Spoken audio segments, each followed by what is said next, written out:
இன்றைக்கு வேண்டுமானால் எந்த ஒரு அரசியல் குறித்த கருத்துக்களையும் ரஜினிகாந்த் தெரிவிக்காமல் இருக்கலாம். ஆனால் 1990களில் அவர் செய்த மாஸ் சம்பவம் ஒன்று தற்போது சோசியல் மீடியாவில் பேசுபொருளாகியுள்ளது.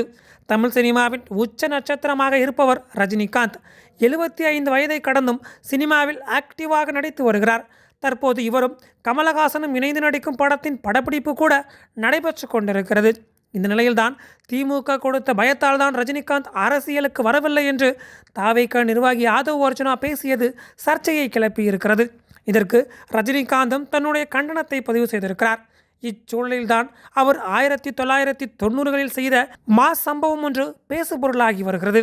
அதாவது நடிகர் சிவாஜி கணேசனுக்கு விருது வழங்கும் விழா ஒன்று நடைபெற்றது. எல்லோரும் நிகழ்ச்சிக்கு வந்து அமர்ந்து விட வேண்டும். சிவாஜி கடைசியாக வருவார். அப்போது நிகழ்ச்சிக்கு முன்னதாகவே வந்த அனைவரும் எழுந்து நின்று அவருக்கு மரியாதை செலுத்த வேண்டும். இதுதான் நிகழ்ச்சிக்காக செய்யப்பட்ட ரஜினியின் பிளான். ஆனால் ஜெயலலிதா இந்த நிகழ்ச்சிக்கு தாமதமாக வந்திருக்கிறார். இதனிடையே இந்த நிகழ்ச்சியின் நன்றியுரையாற்றிய ரஜினிகாந்த் சிவாஜியை பாராட்டும் வகையில் எல்லோரும் எழுந்து நின்று அவருக்கு மரியாதை செலுத்துங்கள் என்று சொல்ல, நிகழ்ச்சியில் பங்கேற்ற ஜெயலலிதா உட்பட அனைவரும் எழுந்து நின்று சிவாஜிக்கு மரியாதை செலுத்தினர். இதனைத் தொடர்ந்து சொடக்கு போட்டு பேச ஆரம்பித்தார் சூப்பர் ஸ்டார்.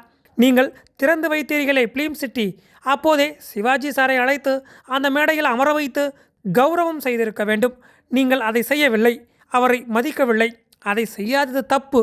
தப்பு செய்வது மனித இயல்பு. தப்பை திரித்துக் கொள்வது மனிதத்தனம். அப்போது செய்த தவறை நீங்கள் இப்போது சரி செய்து விட்டீர்கள். இப்படி ஒரு பிரம்மாண்டமான விழா நடத்துவதற்கு உதவி செய்து அதை சரி செய்திருக்கிறீர்கள். தவறு யார் செய்தாலும் தவறு என்று தான் சொல்வேன். அது ஒரு குடிமகனின் உரிமை. நடிகன் என்ற முறையில் திரைத்துறையில் நடப்பதை கேட்கவும் பேசவும் எனக்கு நிறையவே உரிமை இருக்கிறது என்று அதிரடியாக பேசியிருப்பார் ரஜினிகாந்த்.